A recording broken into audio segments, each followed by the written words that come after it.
کیسے کلمہ گو انسان آج ہوتے انسانیت نہ ہوتی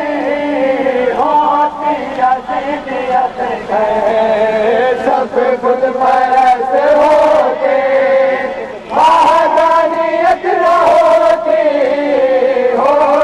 یزیدیت ہے کس نے یزیدیت کا کس نے یزیدیت کا نقشہ مٹا دیا اس کو بلا دیا تم کیسے کلمہ دو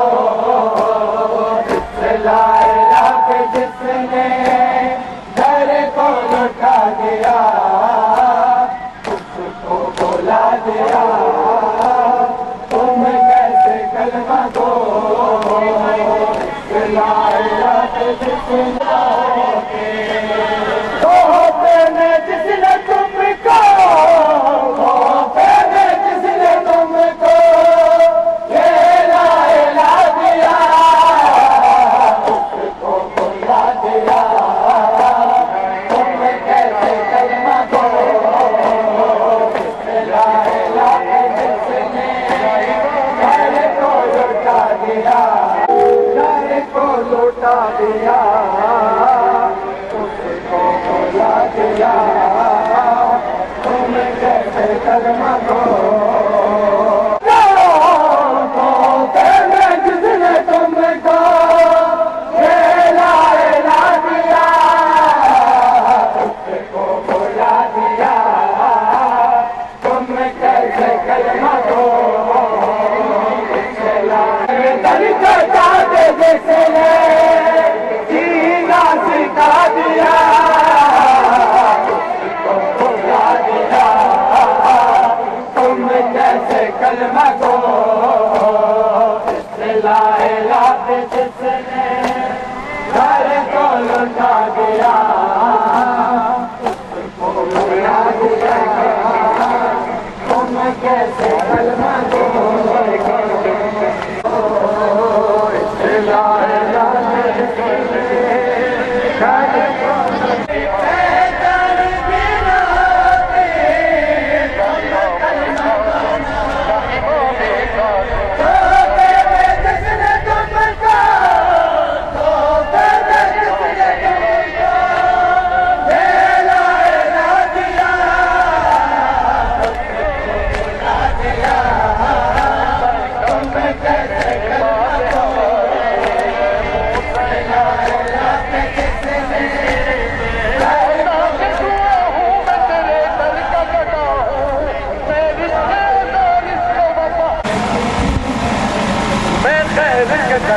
تو سواری نہیں مولا مولا یوں سب کچھ خالی نہیں مولا پہلے بھی تو میں آپ کے ٹکڑوں میں پلا ہوں ہے میرے بابے چل